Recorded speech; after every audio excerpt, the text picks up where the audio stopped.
Welcome, my friends. Welcome back to another episode of Star Power Baseball. I'm your host, Cincinnati Dennis, coming to you from the Cincinnati Razorback Room in beautiful downtown Siloam Springs, Arkansas. Hey, I made a video the other day and I labeled it 2025. It's actually 2026. It's when I played a couple of mismatched teams, a 30-point versus 100. So, hey, it's 2026. Wake up and smell the coffee, DC. Got you covered. Hey. Great video for you today, but first of all, hey, subscribe to the channel if you have not, and give comments on YouTube if you haven't done that. Do that. It helps us, it lets us see who's around. Today, I've got a really cool video for you. It's something I haven't done for quite a while, and I'm going to go over a couple of different small rostered teams today. Sets that I've just recently finished making. They're the 1966 All-Stars. And that's what we're going to be working with today on this episode of Star Power Baseball. Oh, just like I said, we're going to deal with the 1966 All-Stars. And you're going to see me looking over this way and down this way quite a bit today because I've got it on a couple of separate screens. And I'm going to talk with you a little bit about what I'm doing so you can see the players. Let's start with the American League and how do we pick these teams? Well, the first thing that I do is I decide that it's going to be an 18-team roster, 18-player roster. There's going to be 12 position players and 6 pitchers. I will pick what I consider the best at each position with some substitutes and then the 6 best pitchers, usually a reliever or two if they're modern, and if not, it'll be all starters. So without further ado, let's get on to the 1966 American League. And let's start with the cards themselves. You can see this right here is the printable sheet card. It's 18 cards. The cards look beautiful. They really do. And I'm going to put each card individually up on the screen so that you can see what the card looks like in its entirety. Okay, I said we were going to go over these cards individually, 18 cards for the American, 18 for the National, so 36 cards. I'm not going to spend a ton of time on each card, but I'm going to give you a little bit of insight on them. Let's start with this first reliever for the Oakland and Kansas City. Actually, in 66, it's the Kansas City Athletics. And his name is Jack Aker. That year, Jack had an ERA of 199. He was 8-4. He had 32 saves. ERA plus a 171. Strikeout to walks at 243 and average 5 strikeouts per 9. There's why you see here, I'm going to show you here. That's why you see the small strikeout right there. Okay, but you can see that this is a lifetime card going through 1966, a whip of 110. That's why this guy's 7 points. I mean, this guy's good, man. If you want a nice, good, solid relief pitcher, Jack Aker's one for you to look at. All right, let's go on to the next card that I picked, Kurt Blefary.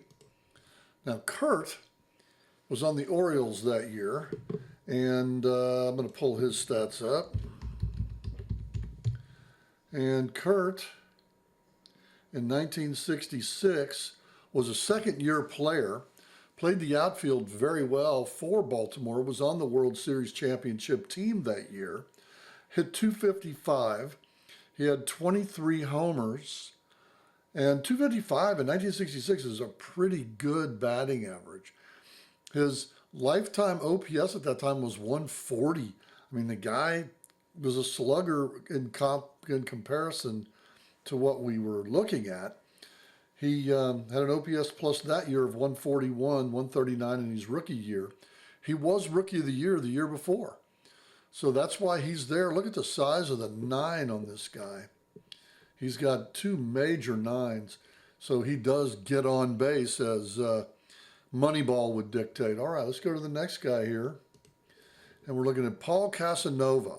I chose him as my catcher. He's a C15. That means he does throw people out. He's cheap, 1 point, but he had a really good season in 1966. Let's see, he's 2-1 SCASANOVA, Paul Casanova, and that's Raul, not Powell. We're going to Powell. 1965 was his rookie year. 66 was his second year. He had 13 homers, played a sparkling defense, hit 254, and was one of the stellar catchers, even though he played for the Washington Senators. Very good player, Paul Casanova. Our next man up, we'll go next man up, is Norm Cash. Okay. I put him in. He's just one of my favorite players.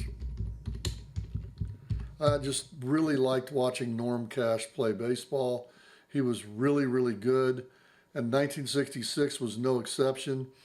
66, he hit 32 bombs, 18 doubles. He drove in 66, scored 98, played in 160 of the 162 games. You can see that his lifetime card is brutal, man. Now, he doesn't have a huge strikeout. He's got 1 strikeout on the card, 2 nice-sized walks. He gets on base. His lifetime batting average at that time was 280, and his on-base percentage was really high with an OPS of 899. That's very, very good. He is 1/1000th of a point away from being another 3 points on that card. Okay? So instead of 14, if he were 1 point higher from 899, if he were 900, he'd be 3 points more. Really good card. Norm Cash for the Tigers, 1966. We're going to take another Tiger right here, Willie Horton, who another great season for Willie. And Willie bombed it that year. He was their power hitter on the Tigers.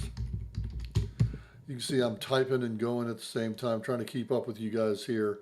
In 66, Willie was a seasoned veteran. He was 23 years old in his 4th major league season. He got some MVP votes. He hit 27 home runs, drove in 100.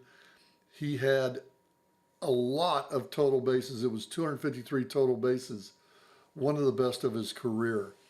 So that's a really good card. And for 5 points, because he gets 1 respin, he's an average left fielder. Good card right there to have for 5 points. It's a pretty good card. I'd take it. I sure would. Jim Kitty Cott. This may have been Jim Cott's best season. On this year, in 1966, he is a seasoned veteran. He's 27 years old. He wins a career-high 25 ball games.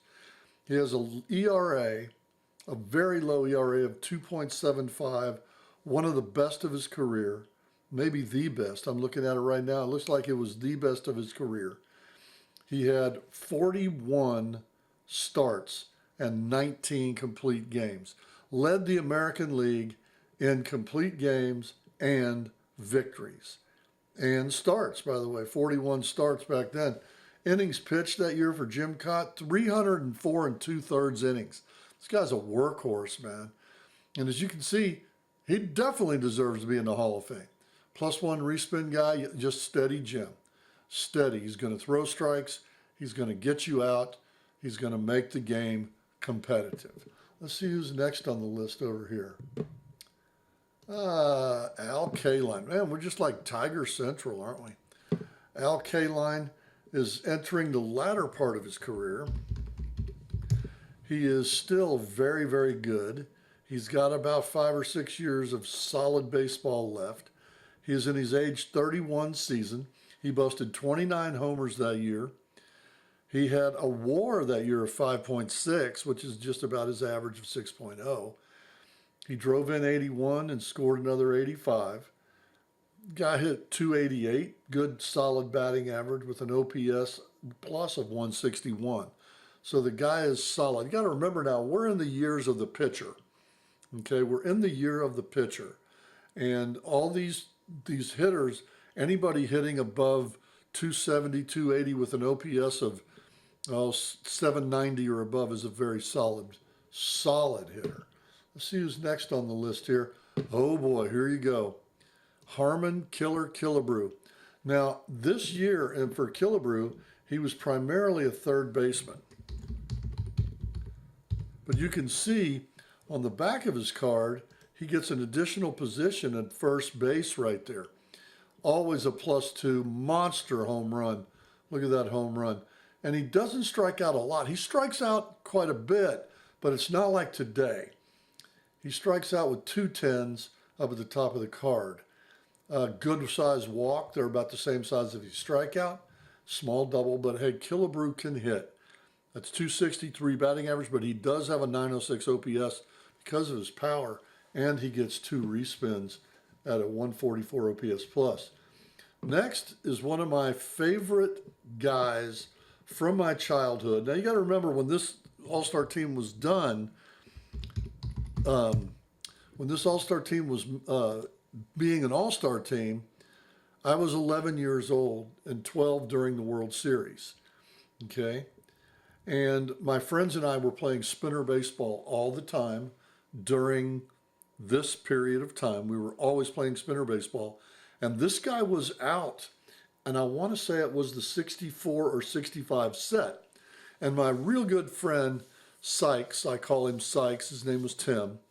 And Timmy was pulling this card out, and he always called him Bobby Knoop. Now, we since have known that his name is Bobby Knoop, and we say it that way, but it was always fun to say Bobby Knoop. And now he's not great. He's a 2B 35, but there weren't a lot of great second basemen in 1964. That was mainly an all-field no-hit position, and Bobby Knoop fit right in. And that year was his only All-Star year. The next 2 years, he did win the Gold Glove the next 2 years. Okay, let's look at the next guy. Okay, here you go. Now, Dick McAuliffe is a shortstop and a second baseman. He plays for the Tigers. I told you, it's Tiger Central up here. McAuliffe was a little bit of a power hitter, a left-handed stick. I can remember watching him play. Very, very good player. He was a 2-time All-Star up until this point, and very, very solid. Okay, let me pull his info up. You gotta work with me, folks. It takes a minute. 274 that year with 23 home runs, which was the second most of his career. 2 years earlier, he had hit 24. And then in 1968, when they won the World Series, he would hit 20. It would hit 16. He drove in. Where's the RBIs at? He drove in 56 and he scored, looks like 83 that year with 219 total bases. The guy was good, and he could field his position. He's a 1-2, so he's not a range 1. You have nothing to worry about with Dick McAuliffe. Probably put him at shortstop on this team. The next player up, Denny McLain. This is 2 years before Denny wins his 30. You can see I'm working at it. They're going pretty quick. Okay. He is a fourth-year player. His ERA that year was 3.92, which was good. He won 20 ball games. He completed 14 games and threw 4 complete game shutouts. He led the league in giving up home runs. As you can see on his card, he is prone to the long ball with that double H right there. That makes him prone to the long ball. However, he did get a lot of double plays as shown by the G. It's just a good, solid card. Nothing to write home about, but a good, solid performer. And no respins at that point. Wait till he gets to 68, he gets a couple then. But an 8-point card because he can throw a complete game. Next up is Tony O. Now, I want to say, now without looking, I'm going to guess that Oliva won the batting title that year. I'm just guessing. 66, he did not win the batting championship. He won it in 65. 66, he still hit 307. He blasted 25 home runs, which was his career high. No, 2 years earlier, 64 was his career high. So he's still a big-time power hitter, 30-plus doubles, a lot of 312 total bases. This guy's a beast, man. Tony Oliva, maybe the best pure hitter on the team. Just look at the double on this guy. Look at the size of that 11. To go along with that home run, you can see why he's an OPS plus of 143, giving him 2 respins at that time. Let's move on to the next guy. Oh yeah, this is going to be a good pitcher right here. This may be the best pitcher from 1966 on the American League team. Gary Peters. His first year in was 1959, so this was his age 29 season. He had an ERA that year of 198, which led the league. He had 11 complete games, and he only won 12 ball games. Okay, you kind of compare this with the Jacob deGrom of today. Peters was a statistical great, except for wins. He started 30, he was in 30 games, started 27, completed 11. He had 4 shutouts, but his team stunk, man. I mean, the White Sox at that time, they were terrible. And this guy is the whole team. 12 wins, 10 losses. He had won 20 games the 2 years before that, and he would never see the 20 victory plateau again. He was just a great pitcher, but on just a lousy team. All right, moving right along, we'll go to our next player, which is, okay, now we're going to get into the pennant winners, and this is a Boog Powell. Boog Powell, first baseman, pretty decent. He's a 21. In 1966, it was his age 24 season, so he was still a baby. Lots of home run power. Struck out about the same amount as he walked, maybe struck out a little more. Good base hits, a batting average of 266, OPS of 832. So the guy was a slugger. His slugging average was 532 that year.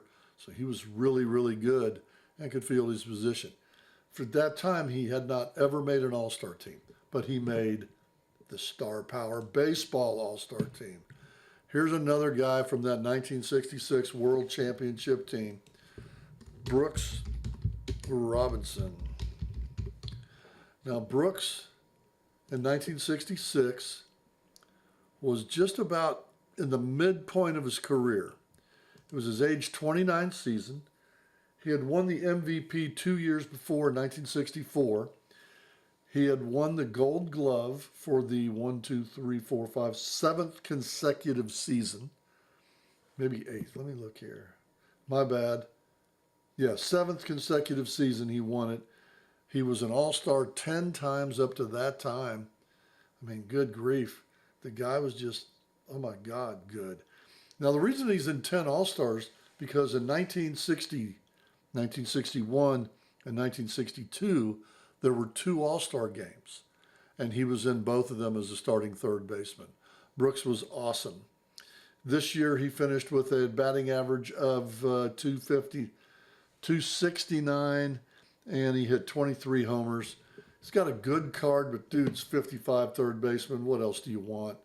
Brooks is the human vacuum cleaner. Next, we go to his teammate, partner in crime, Frank Robinson. And you can't say enough about Frank Robinson that season, because Frank Robinson was, according to the Reds, he was an old 30-year-old player, an old 30 that only busted 49 home runs, drove in 122, scored 122, batted .316 to lead the league, had an OPS of 1047, an OPS plus of 198, a slugging percentage of 637, and all of those categories that I just read to you, he led the American League. The guy was incredible. He came out that year with a 7.7 WAR as a right fielder. Right fielders don't get great WARs, and Frank was a 7.7 that season, which was not his career high. His career high was in 61 and 62 with the Reds. This was an old 30, according to the Reds' general manager and ownership, that went over to the American League and dominated over there for the next 5 seasons. Frank Robinson, amazing ball player. And this reminds me of his 1964 Catico card. It's pretty good. In fact, while we're doing this, why don't I pull up his 1966, wherever it is here. Where's my folder at? Let me find my folder here. Okay, I found it. Let me go to 1966 Catico. All right, Catico reprint sets. That's not what I want. I want all the Catico sets. Every ASB disc ever. We'll go to 1966, but we want the 64. We want the 1964 set, so we're going to start here. I'll find it and I'll bring it over to you. Let me look for it here. There's Jackie, Whitey, Billy Williams, Frank Robinson right there. Okay, let me pull this over to this page right here. And let's see here. If I pull it over to this page, there you go. Okay. Pull it over here. I can let you see it there. And you can kind of get a look at what you got there. So you see there's your Frank Robinson card right there. That's your Frank Robinson card. And it looks just about like the Frank Robinson card that's out there. Okay, just a comparison, something that you guys like to do and I do too. Okay, and enough said about Frank's Hall of Famer, just triple crown, what a guy. Sonny Siebert, fireballing right-hander. You would expect Sam McDowell to be the man here, but no, not on this particular year. Sonny Siebert had the better year. He was a third-year player at that time. He won 16 games, an ERA of 2.80. He had 6.1 strikeouts per 9, and he struck out 163. So just solid player, but 16-8 with an ERA of 2.80. Good player. Whip of 109, that's career going up to that. Just solid, good pitcher on that team. I liked Siebert. He was good. He's a +3 career respin guy. That's just a good card.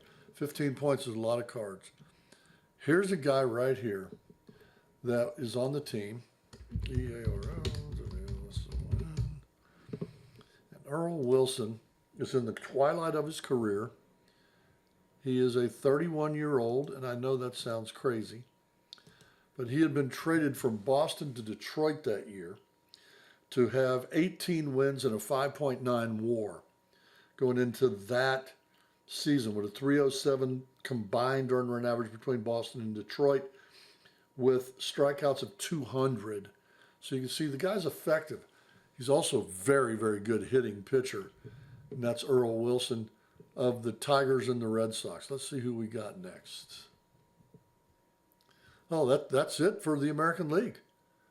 How about that? That's all 18 of them. Okay, so what we're going to do now is we're going to close out the American League. And we're going to, let's see if I can get the arrow over here. Now we're going to go get the National League. Let's see if I can find them here. That's not it. Give me a second, guys. You got to give me a second. All-Star teams. 1966. National League. Okay, fronts. Hank Aaron, and we're going to put him up here. Right there in the center. And then we're going to do the backs. And there's Hank Aaron. Okay, cool. Let's move him over just a hair. All right, do we need to say anything about Hank Aaron? I mean, 1966, he's in the prime of his career. He is the man in 1966. He's in his 13th Major League season. He is 32 years old, and Hank didn't get old. He had 10 more years after this one to play with. He had 44 home runs. By the way, he hit 44 home runs 3 times in his career. Excuse me, 4 times in his career. And that was his career high, was 44. He did it 3 times. All-star all the time, Batting average that year was only 279, but hey, lifetime 317. OPS that year of 895 with a 142 OPS plus. And look at his lifetime numbers. Hank Aaron's just a beast. And he played right field pretty good too. Now who's next on the list? Dick Allen, just recently inducted into the Hall of Fame, deservingly so. Lifetime 312 hitter through 1966.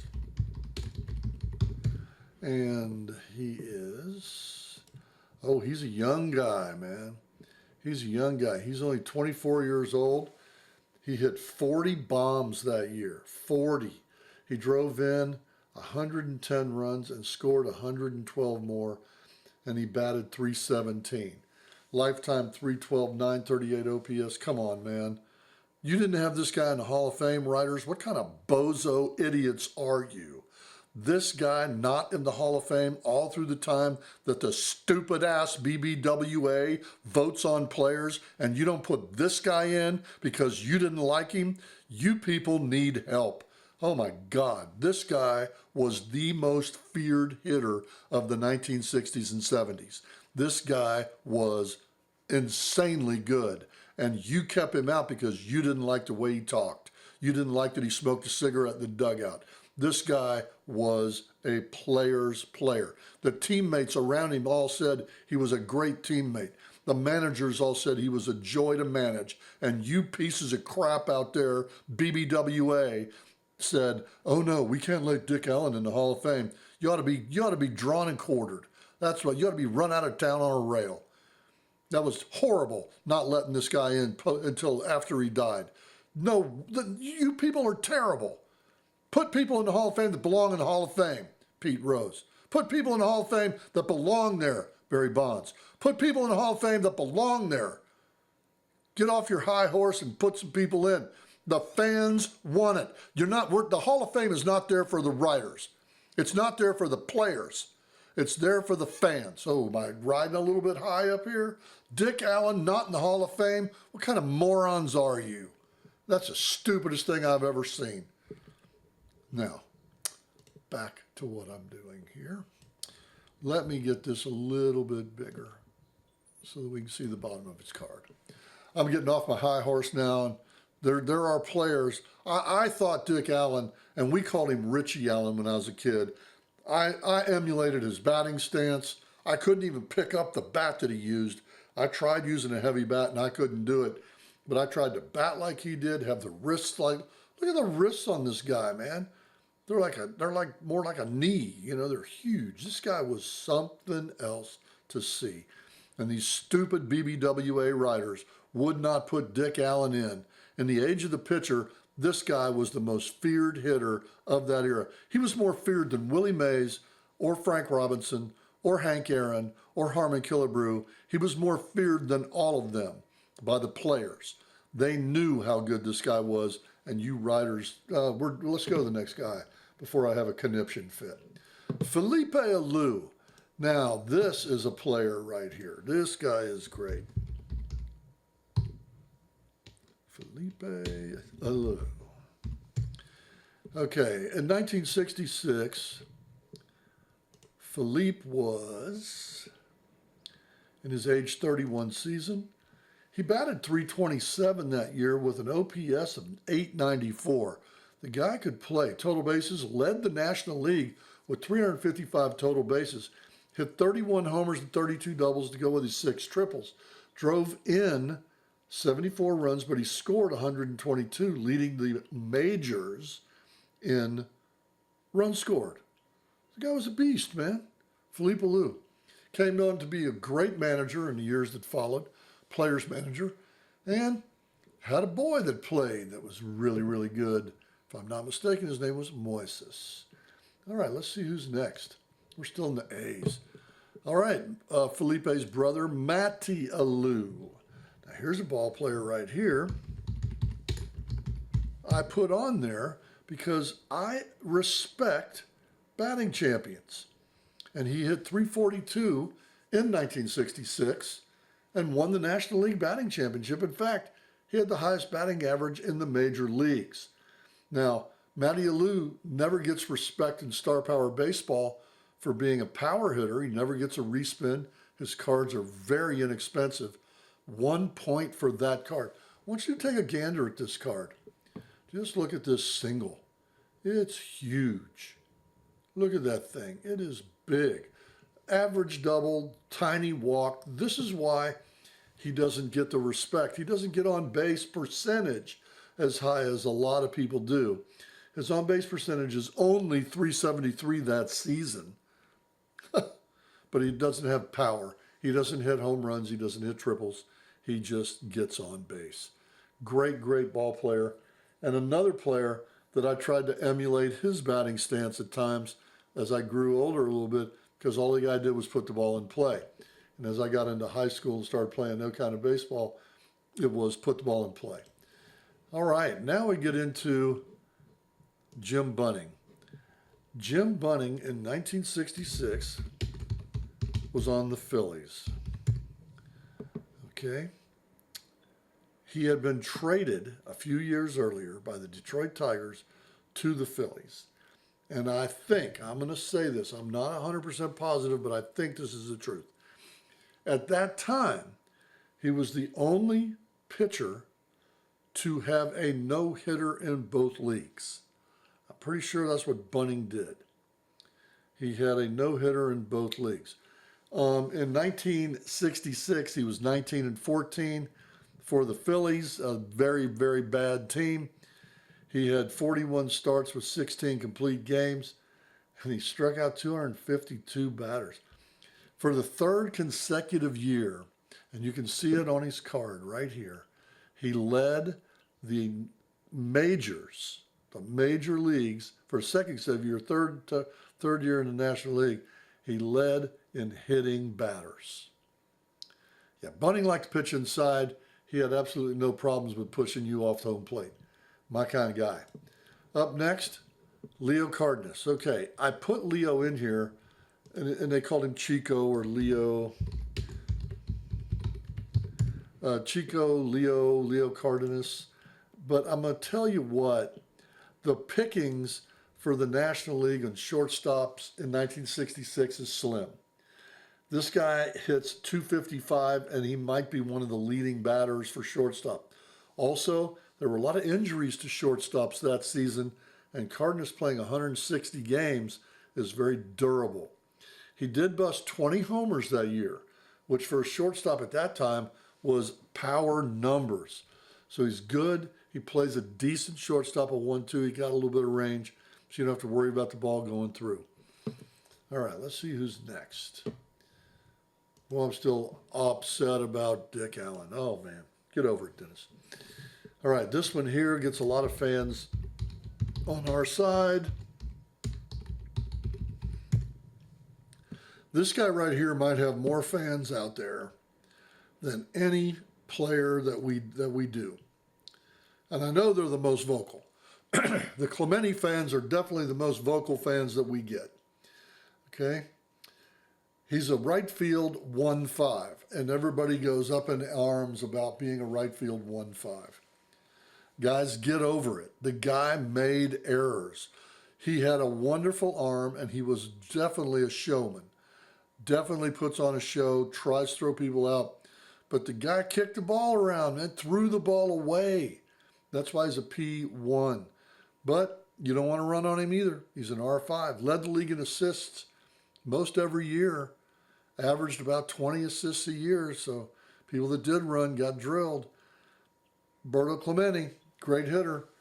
Did not win the batting championship. Matty Alou stopped his streak of 2 in a row, but he did hit .317 that year. He would come back the next year and with a vengeance and hit .357. So Clemente, there you go. If you want a cheap right fielder, 4 points, he gets a respin, and he's an average fielder. Okay, and everybody, I know all you people out there are going to get on my case. Clemente won the Gold Glove. Clemente won the Gold Glove. There's no dadgum criteria for a Gold Glove in 1966, okay? There's no, he has to do this, he has to do DRS. There's none of that. It's all about who you are. Clemente's got the reputation for having a great arm, but they don't take into account, and I'm going to scroll down to it. just to get it, because all you people out there are so adamant about how great Roberto Clemente is. And he was. Don't get me wrong. I think Clemente was one of the greatest players that ever played the game. But he played outfield his whole career. I got him for a couple in there. But his fielding percentage is a full 9 points below league average. He's a 968 to the league being a 977. He made 114 errors in 1,592 games. What does that mean? He's making an error once every 15 games. He's leading the league in errors a few times during that time. He's leading the league in errors in 1963, 1964, and 1966. Leads the league in errors.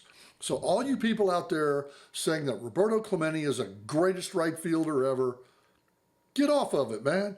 Hank Aaron is a far superior right field than Roberto Clemente. Far superior.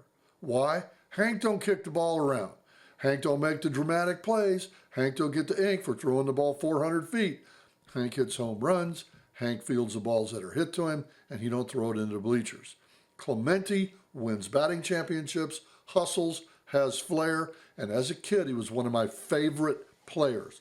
But not considered by me, even at that time. I thought Frank Robinson was a better right fielder than Roberto Clemente. I actually did. I just liked the way Clemente slid and the way he hit and the way he did. Clemente hit the ball off the ground, man. He'd hit a bouncing ball. He was so great. I loved watching him, but not even in the, I don't even put him in the top right fielders of all time. Maybe 10th, maybe, but okay, neither here nor there. I know I'm going to get a lot of flack on that. Okay, Bob Gibson. Guys, if you got one game and your life depends on that game, and you get to pick one guy to pitch that game, if you win it, you live. If you lose it, you die. I'm going with Bob Gibson. Bob Gibson is going to do whatever it takes to win a game, and you're not getting him out of that game. You are not getting him out of that game. In 1966, he won 21. He lost 12. He had an ERA of 2.44. He finished 20 of the 35 games that he started, and he had 5 shutouts, and that wasn't even close to his best year. This guy is a beast. 1964, he pitched a Game 7 complete game. 1967, pitched a Game 7 complete game. 1968, pitched a Game 7 complete game and lost. If I got one game that I got to win, this guy's pitching. I'm not a Cardinals fan by any means. Those of you guys that know me know that I despise the Cardinals. But I admire and respect and love Bob Gibson. Bob Gibson is what major leaguers are all about. He's Bob Gibson, man. What more can you say? All right, next up. Oh boy. Okay, now this is a special card that I made. Okay. Just for this set, I made this card. I left off Sandy Koufax's formative years. I left off the years from 1955 to 1960 on this card. I left them off. So you could see, this is Koufax's last year, okay? This is his final year. He goes out and wins. What does it say on there? In 1966, he wins 27 ball games, throws 323 innings, starts 41 games, finishes 27 of those with complete games, and shuts out five complete game shutouts. My goodness. 317 strikeouts. This is his swan song, man. He is leaving after this season. He's done. He had just set the record the year before, in 1965, with 382 strikeouts. And he follows it up with 317. Good grief, man. This guy. And look at this card. This is what I got to go to the ballpark and see. For those of you that haven't talked to me, let me tell you a little bit about Star Power Baseball. This guy right here is the reason for Star Power Baseball. I wanted to know how good this guy was, okay? So if you look back at the Catico cards, Sandy Koufax's card in Catico may have been the worst card in the history of Catico cards. The worst. All strikeouts. And this guy is a great pitcher. And Catico, because they didn't want to simplify the game like we've done with Star Power. They didn't make the pitcher to pitch, they let him bat. Come on, man. This guy needs to be on the hill. Look at this card. For those of you that know what the codes mean, if you spin that area right there on the card, sit down batter, you're out. Strikeout. Spin the F or the G, that's an out also. But here's where Koufax from 61 to 66 is so good. He doesn't give up many home runs. He gets 4 respins and he doesn't walk people. A hit walk minus and a hit minus for Sandy Koufax. I'm going to pull it up real quick. The advanced stats for Sandy Koufax. This is really cool that you can do this on MLB Reference.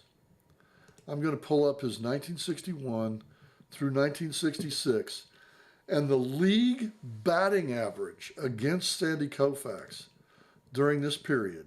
Come on, get up there. Well, lifetime, it's only 205. Let's try this again here. Come on, get down off of that. Come on, don't mess with me now. Let's go. Not giving me the number that I want. Okay, but just to figure it out, you can do this. This is his numbers. Check this out. For this 7-year period of time, 6-year period of time, that Koufax is the greatest. 61, he's 25 years old. He's just coming into his own. The league bats a whopping 222 against him. The following year in 62, 197. 63, 189. 64, 191. 65, 179. And in his last year, with an arthritic elbow where he's getting cortisone shots almost every week, the league bats a whopping 205 against this guy. Come on, man. This guy, this may be the best pitching card that I've done. And you see that I didn't quite make the star bright red. I kind of made it gray because it's not a complete lifetime card. But man, look at this card. And you're going to pay for him too. 19 points for Koufax. That's just crazy, man. That's nuts. But boy, I'll tell you what, if you get a chance to get that card, if you haven't bought this set yet, you need to. That's a commercial right there. There's a commercial. Okay, what's he got here? He gave up an average of 18 homers a season, 183 hits and 255 innings pitched. That's just nuts. That's crazy. Crazy, crazy, crazy. I love the guy. Anyway, moving along from Koufax, you get Juan Marichal. Here is probably the greatest pitcher that never won a Cy Young. And why didn't he win a Cy Young? Because somebody always had just a tad better season than he did during that year. Now, Marichal finishes second a bunch in the Cy Young voting. Let's see what he did here. I got his lifetime up. Okay. Let's look here. Let's see what I can do here. Okay. He never did finish up there. At least they don't list him finishing highly in the Cy Young. But his best finish was 8th. But here's a guy that finishes second in ERA, second in wins, second in this, second in that. 1966, he wins 25 games. Koufax wins 27. He strikes out 225 guys. Koufax strikes out 300 guys. That's what he's competing against. He's competing against Sandy Koufax. He's an all-star every year. He doesn't like the Dodgers. Ask John Roseboro. But hey, Juan Marichal, tremendous pitcher. Willie Mays might be in his peak at this time, even though his first professional year was 1948. In 1966, he's age 35. He'd just come off a season where he'd led the major leagues with 52 home runs the year before. It was the second time in his career that he'd hit 50 homers. This year he hits 37, 103 ribbies, 99 runs scored, and bats .288. Not really great for Willie Mays, but still not bad considering. Willie is just that guy, man. Look at the 53 center fielder. Doesn't throw a lot of people out. He's just good. But in 66, oh, I may have made a mistake on this. Let's look at this. This may be an error card right here. OPS plus a 162. Willie Mays is a +2 respin guy, not +1. So we caught an error right there. How about that? I will fix that today and get that put into the right place. Oh yeah, he's a +2 respin guy. So we'll leave that on the board. That's why he's 22 points. All right, moving right along. We go to his teammate, another giant at that time, Willie McCovey. McCovey is a bear. McCovey is something to watch. He was like Dick Allen, very feared hitter. He was in the prime of his career at age 28. He busted 36 homers. He batted .295, drove in 96, scored 85. The guy was great. 294 total bases, 14.8 lifetime home runs at bats, average at 4.7 WAR. That year he did 5.9. Guy was good. The swish, big swish, Willie McCovey. Here we go. Another giant, man. Lots of giants, kind of like in the other league, a lot of tigers. Gaylord Perry. So you guys I'm glad you're being patient with me, moving along with me here. Perry was in his age 27 season. He had 21 wins, struck out 201 batters. And as you can see, he's just really good. Really, really good. Now, I want to say he was the first pitcher to win the Cy Young Award in both leagues. I'm pretty sure that he was the first to do that. Yeah. Gaylord Perry, great season that year and a great pitcher in his own respect. I told you that some of these have some relievers in it. This is Phil Regan, or Reagan. Phil Regan, at 1966, he's in his age 29 season. He leads the National League with 21 saves, had 117 innings pitched in the mere 65 games. He started his career as a starter, and then when he got to the Dodgers in 1966, he turned into a relief pitcher and would be that for the remainder of his career. After 1966, he would only go on to start 4 more games and appear in a lot more. But he became one of the dominating relief pitchers in the major leagues. And as you can see, 26 saves, and 21 of them were that season. He was an all-star that year also. The only year that he was an all-star, 1966. Nickname, I want to say that he was the Vulture. Yeah, that's what he was. They called him the Vulture. Phil Ray. Why? Because he came in and got the save out of the pitchers that were going to get the victory. All right, let's see what Pete Rose has for 1966. He's a second baseman, not a utility player at that time. He is in his age 25 season, and he hits .313. It was the second season in a row that he'd hit 300, of which he would go on to do that again 7 more times in a row, making it 9 times in a row that Pete, was it 9, 3, 6, 9 times in a row that he hit 300. Pete got 200 hits for the second time in his career. He'd go on to do that a few more times.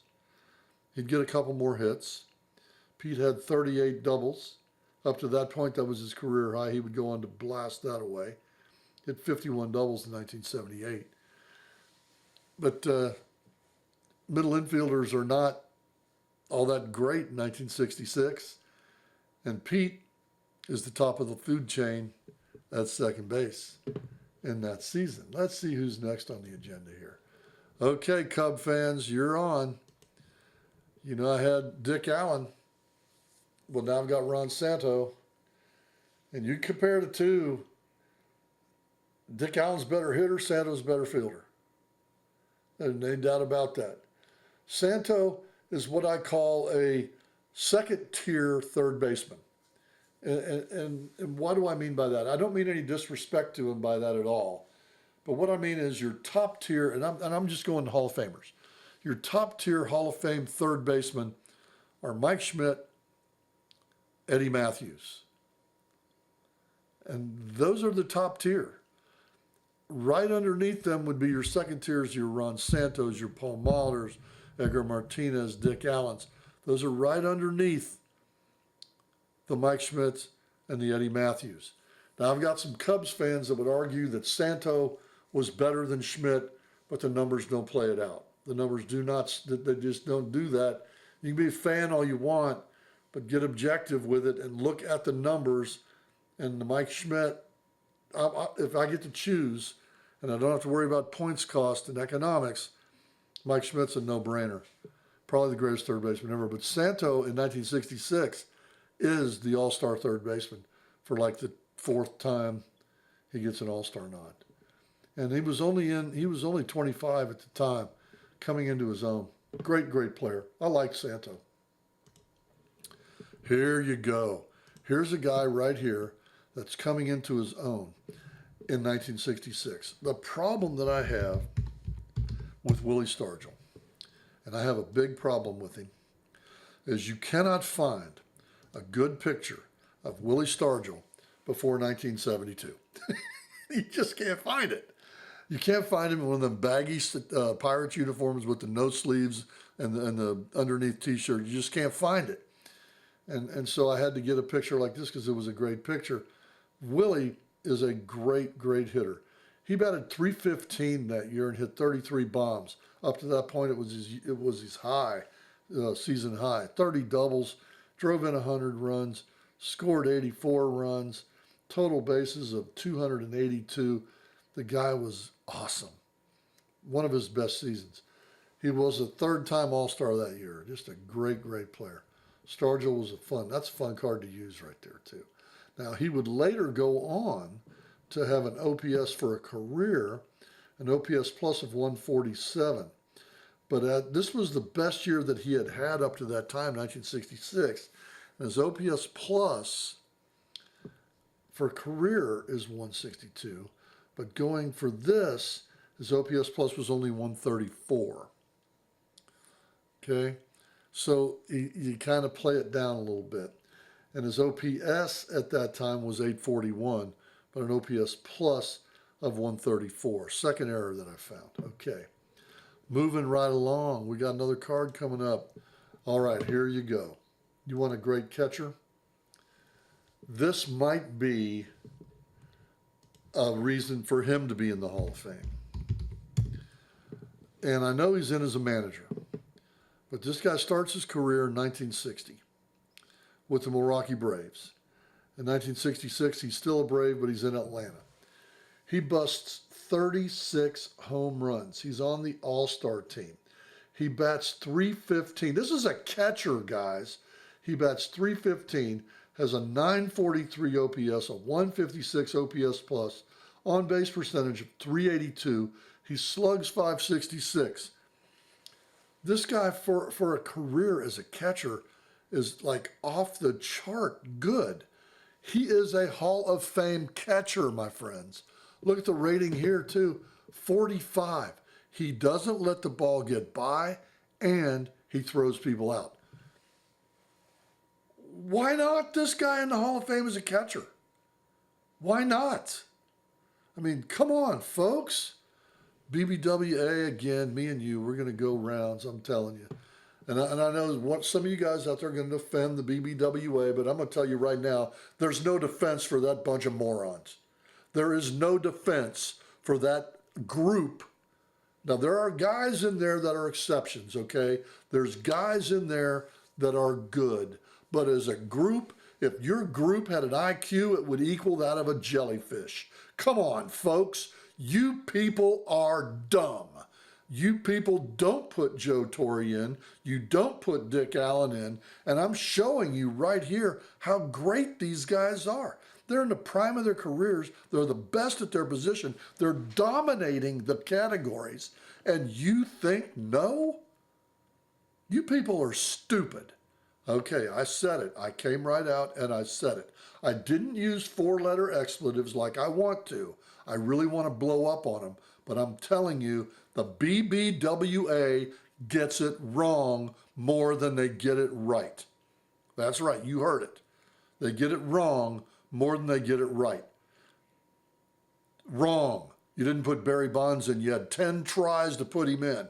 Wrong. You didn't put Roger Clemens in. You had 10 tries to get it right. You missed it.